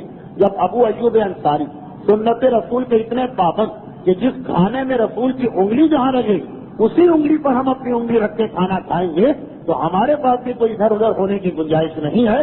اس گواہی سے زیادہ برحق کون سی گواہی، مگر نماز ہم کو وہی پڑھنا ہے جو علی نے سکھائی۔ تو ان کو بتا دیجیے کہ اسی لیے ہمارے مراجع اشہد ان علی امیر المومنین کو مبدل نماز سمجھتے ہیں، لیکن کیونکہ درود دعا ہے، آپ رسول اور آل رسول کے لیے دعا کریں، اپنے لیے دعا کریں، اپنے والدین کے لیے دعا کریں، رکوع میں کریں، سجدے میں کریں، قنوت میں تو خیر کرتے ہی ہیں، الحمد کے سورے کے بعد کریں، قل هو اللہ کے سورے کے بعد کریں، نماز ہر جگہ صحیح ہے۔ تو یہ غلط فہمی دور ہو جائے۔ دوسرا جو مسئلہ یا سوال مجھ سے اس وقت پوچھا گیا وہ ایک بہت ہی لمبا چوڑا مسئلہ ہے۔ میں وقت کو بھی دیکھ رہا ہوں اور ان مومنہ کے جذبے کو بھی دیکھ رہا ہوں، بہت ہی مختصر اس کو میں خلاصہ کر دیتا ہوں۔ ایک سوال یہ ہے کہ آج کل ہماری عورتیں جو ہیں عجیب طرح ان کا طریقہ ہو گیا، یہ کوئی عورت ہی لکھ رہی اور وہ سنت کام کی طرف راغب ہو گئی ہیں، واجب کام کو چھوڑ دیا گیا۔ اس کے بعد پھر انہوں نے ایک لمبی چوڑی فہرست لکھی کہ ہماری سمجھ میں نہیں آتا کہ ہم کس کا دین مانیں۔ آپ کچھ کہتے ہیں، فلاں ذاکرہ کچھ کہتی ہیں، فلاں ذاکرہ کچھ کہتی ہیں، فلاں ذاکرہ کچھ کہتی ہیں، تو ہم کس کے دین کے اوپر چلیں؟ پھر یہ فرماتی ہیں کہ آج کل معجزوں کی بہت ساری کتابیں آئی ہیں جس کے اوپر کھچڑی یا پکوڑے وغیرہ کی کہانیاں پڑھی جاتی ہیں اور کوئی کسی امام کے نام سے ہے، کوئی کسی امام کے نام سے ہے۔ اسی طرح سے بی بی رقیہ کے نام سے کوئی مٹی کی کہانی ہے، نمک کی روٹی کی کہانی ہے۔ یہ سب ہمارے یہاں ہو رہا ہے۔ کوئی مچھلی کا عمل کرتا لیکن آیت کریمہ کا یا قرآن کا کوئی عمل نہیں ہوتا۔ خصوصاً اب جو لڑکیاں نئی نئی دینیات سیکھ رہی انہوں نے تو اور بھی زیادہ غضب کیا ہے۔ وہ صبح سے شام تک مجلس میں بیٹھی رہیں گی لیکن قرآن کوئی نہیں پڑھتا اور یہ لڑکیاں اس کے اوپر ٹوکتی بھی نہیں ہیں۔ اس کے بعد یہ کہتی ہیں کہ لوگ اپنے مرحومین کو قرآن بخشتے ہیں اور تو آخر مسجدوں اور امام باڑوں میں کیوں نہیں پڑھتے ہیں، غلط کہانی غلط عمل وغیرہ کیوں کرتے ہیں۔ اس کے بعد ان خاتون کا رخ مردوں کی طرف ہے کہ یہ ساری غلطی مردوں کی ہے۔ کیونکہ وہ آپ کی مجلس میں آتے ہیں، سنتے سب کچھ ہیں، اپنی عورتوں کو غلط چیزوں سے نہیں روکتے. اور میں کہاں کہاں تک بتاؤں، یہ کہتی ہیں کہ یہاں ہمارے یہاں امام زمانہ کا ایک عمل ہوتا ہے جس میں 100 دفعہ تسبیح پڑھی جاتی، جس میں یہ ہے کہ یا اللہ یا محمد یا علی یا فاطمہ یا حسن یا حسین یا صاحب الزمان ادرکنی ولا تحلفنی. اب یہ کہہ رہی ہیں کہ کسی نے کہا ہے کہ نہیں، حسن حسین کا نام قطعا نہیں لینا، باقی سب کے نام لینا، جس کی وجہ سے 2 معصومین کے نام لوگ بھولنے لگے. اور یہ نئی نئی چیزیں نکل آئی ہیں، ایسی چیزیں کہ یہ مجھ سے کہہ رہی ہیں کہ اگر آپ آ کر دیکھیں تو اپنا سر پیٹ لیں کہ یہ ہو کیا رہا، جو قرآنوں پہ مٹی جم رہی ہے اور لوگ اسی طرح سے اپنے مرحومین کے نام پہ وقف کو دیتے ہیں، پڑھنے کو تیار نہیں ہوتے. اور اب یہ فرما رہے ہیں مثلا یہ آخر کی چیز آئی ہے کہ اب کسی نے یہ کہہ دیا، انہوں نے نام لکھا ہے لیکن میں نام کیوں بتاؤں، انہوں نے کہا کہ فلاں ذاکرہ نے یہ پڑھ دیا کہ اذان ضروری نہیں، اقامت ضروری نہیں. ہم باپ دادا کے زمانے سے جو نماز پڑھتے آئے ہیں اور اپنی اولاد کو بھی یہ سکھا رہے ہیں، اس میں تو اذان اقامت بھی یہ کہاں سے آ گیا کہ سب چھوڑ دو، اور عورتوں نے چھوڑ دیا. اسی طرح ہم سجدے میں اور رکوع میں 3 دفعہ سبحان رب العلیٰ پڑھتے. اب وہ فلاں ذاکرہ نے آ کر ہماری بچیوں کو بتایا کہ یہ بھی چھوڑ دو. نتیجہ یہ ہے کہ وہ 3 منٹ میں نماز مکمل کر دیتی. تو یہ مجھ سے گزارش کی گئی ہے کہ آپ ان تمام چیزوں کو ختم کیجیے اور جو فرسودہ روایات ہیں ان کا مقابلہ کریں. اس کے بعد ایک بات انہوں نے کہی جو مجھے کہیں اور سے بھی پتہ چلی کہ یہاں کھارادر میں کوئی معلمہ ہیں جنہوں نے لڑکیوں کو یہ مسئلہ بتایا ہے کہ نیل پالش لگا کے وضو ہو سکتا ہے، صرف ایک انگلی میں نہ ہو، باقی سب میں اگر نیل پالش ہے تو وضو ہو سکتا ہے. اس کے بارے میں آپ بتائیے کیا مسئلہ. خیر یہ بہت لمبی چوڑی ان کی درد بھری داستان تھی جو آپ نے سنی، اور ان کا جذبہ اپنی جگہ ٹھیک ہے، خلوص میں ان کے کوئی شک نہیں. لیکن بات وہی جو آج ہمارا موضوع ہے کہ خلوص اس وقت تک فائدہ نہیں پہنچاتا جب تک کہ اس کے ساتھ دین کی صحیح معلومات نہ ہو. آپ نے جو مسئلے لکھے یقیناً میں ان کو مخاطب کر رہا ہوں کہ آپ کو پتا ہے کہ یہ جو جس قسم کی غلط کہانیاں اور معجزے مشہور ہو جاتے ہیں، اس کا تو میں نے بہت مقابلہ کیا اور انشاءاللہ کرتا رہوں گا. یہ بھی بات انتہائی قابل مذمت ہے کہ صاحبان ایمان قرآن کو تلاوت کرنا چھوڑ دیا ہے اور اس پہ توجہ نہیں دیتے. ہاں یہ 3 چیزوں کی میں وضاحت کر دوں جو اصل خلاصہ. اذان اور اقامت بہتر تو ہے کہ اس کو پڑھیں، بلکہ بعض مراجع تو واجب سمجھتے تھے لیکن بہت پہلے. البتہ واجب نہیں، چنانچہ اگر کوئی اذان اور اقامت نہیں پڑھتا ہے تب بھی اس کی نماز صحیح. لیکن میں یہی کہتا ہوں کہ اگر آپ کے پاس وقت ہے تو کیا ضرورت ہے اس کو چھوڑ دینے کی. یہ بالکل ایسی ہی بات ہے کہ اگر کسی کو 2000 روپے مل رہے اور بغیر کوئی محنت کیے 3000 بھی اس کو مل رہے تو کیوں وہ 1000 روپے کو ٹھکرائے گا یا چھوڑ دے گا. تو یہ اذان اور اقامت کا بے انتہا ثواب ہے، اس کے ثواب میں کوئی شک نہیں. ہاں اگر کسی کی مجبوری ہو وہ چھوڑ دے تو کوئی بات نہیں، بغیر مجبوری کے بھی شرن چھوڑا جا سکتا. لیکن بہتر یہ ہے کہ جب ایک گھر بیٹھے مفت میں ثواب آ رہا تو ثواب کوئی بری چیز تو نہیں ہے کہ آدمی اسے ترک کر دے. اچھا رکوع اور سجدے میں بھی 1 مرتبہ سبحان رب العظیم و بحمدہ پڑھنے سے نماز ہو جاتی. جس نے مسئلہ بتایا بالکل صحیح بتایا، اور جو اس کی پابندی کر رہا ہے وہ بھی صحیح کر رہا ہے. آپ جس کو زیادہ ثواب لینا ہے 3 مرتبہ کہے، جس کو کم ثواب لینا ہے 1 مرتبہ کہے، مگر کسی کو کسی پہ اعتراض کا حق نہیں. جو واقعاً چیز قابل توجہ وہ یہ ہے کہ ہاں یہ مسئلہ مجھے کئی لوگوں نے بتایا کہ یہ بات مشہور ہو گئی ہے خواتین کہ نیل پالش سے وضو صحیح ہو جاتا، فقط اگر 1 انگلی میں نیل پالش نہ لگی ہو تو چل جائے گا اور وضو صحیح ہوگا. یہ بات میرا اندازہ کہ غلط سمجھی گئی، کیونکہ اصل مسئلہ میں سنا دوں. اصل مسئلہ یہ کہ چہرے اور دونوں ہاتھوں پر بال برابر بھی کوئی ایسی جگہ نہیں ہونا چاہیے کہ جو پانی کے پہنچنے میں رکاوٹ بن جائے.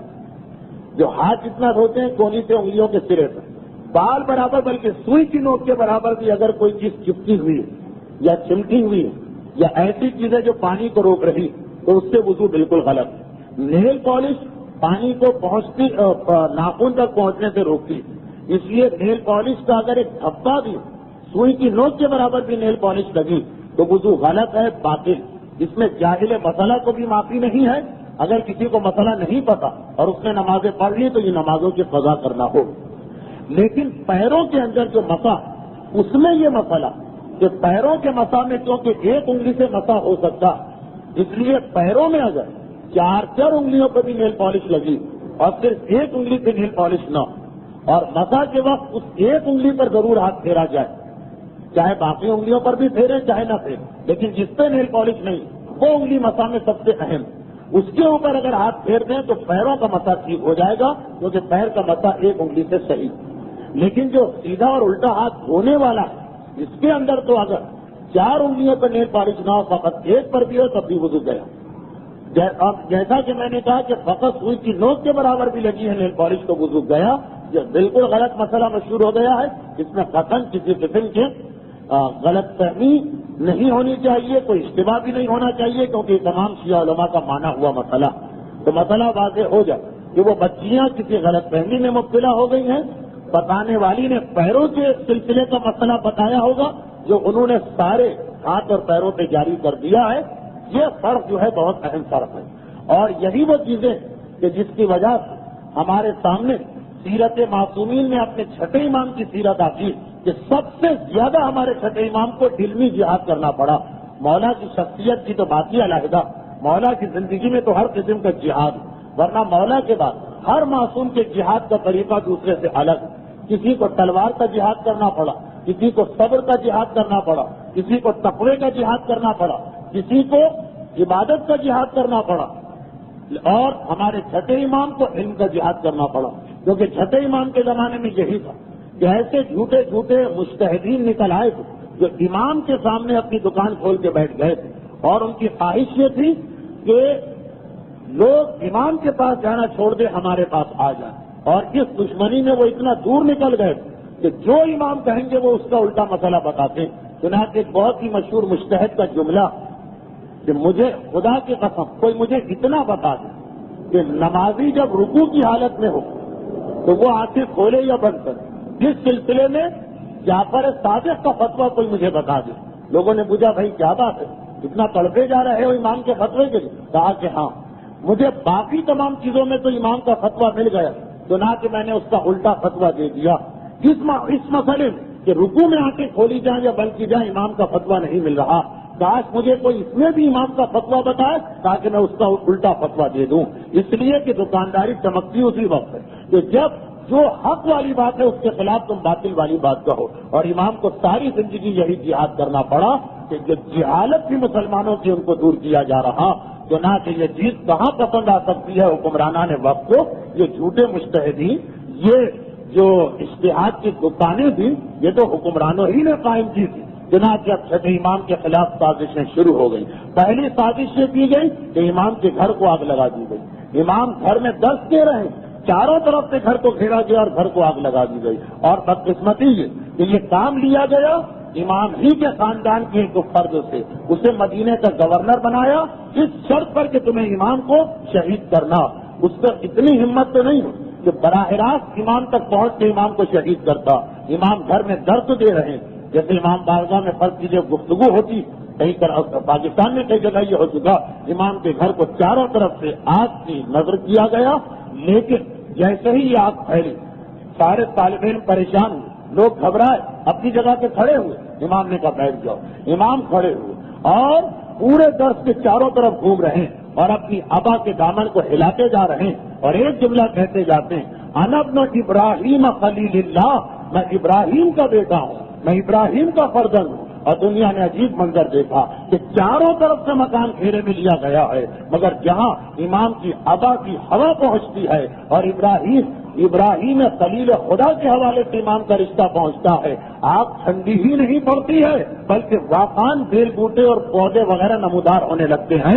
جب آگ ختم ہوئی تو دیکھا کہ نمرود ثانی نے جس عمل کو انجام دیا تھا تو جو ابراہیم کا وارث و فرزند ہے اس کے لیے وہی معجزہ ہے کہ ابراہیمی مدینے میں لوگوں نے دیکھا۔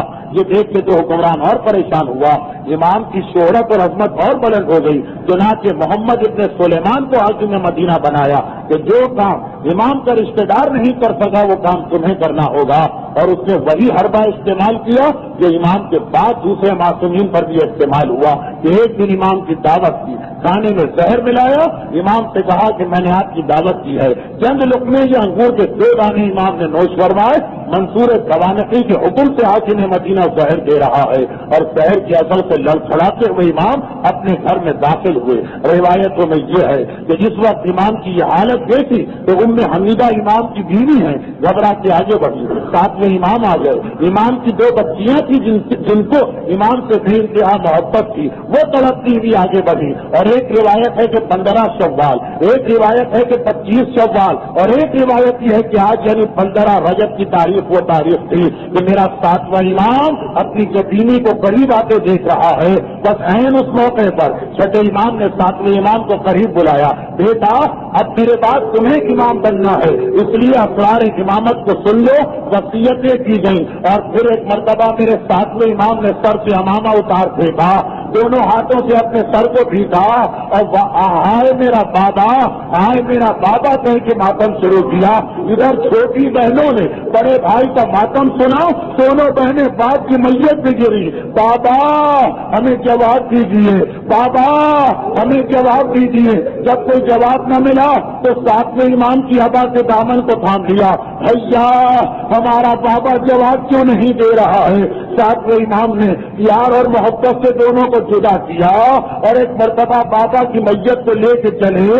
جب جنازہ اٹھا کل کے دن تو یہ لکھا ہے مدینے میں اتنی شان و شوکت کا اور کوئی جنازہ نہ دیکھا گیا تھا. ہائے حاکم مدینہ جس نے زہر دیا ہے وہ بھی ماتم کرتا ہوا جنازے میں شریک ہو گیا. میں کہوں گا ظالم تھا مگر مرنے کے بعد اس نے بھی جنازے کا احترام رکھا. اے پسر صاحب تو نے کیا ظلم کیا, ادھر حاکم مدینہ خود اس کو شہید کیا ہے مگر ماتم تو کر رہا ہے, اور تو رسول کا نواسا تیرے حکم سے شہید کیا گیا مگر اب گھوڑے تیار کرائے جا رہے ہیں. اب لاش حسینی کی پامالی کی بات ہو گئی. فاتحہ کی التماس ہے مرحومہ نور بانو بنت قاسم علی اور مرحوم سلیم حسین ابن فدا حسین کے ایصال ثواب کے لیے. التماس ہے مرحومہ فاطمہ بائی, مرحوم رجب علی, مرحومہ مریم بائی اور مرحومہ گلشن بہن کے ایصال ثواب کے لیے. آج جملہ مرحوم مومنین و مومنات خصوصاً شرکاء مجلس کے جملہ مرحومین اور مرحومہ خدیجہ بائی مہر علی کے ایصال ثواب کے لیے.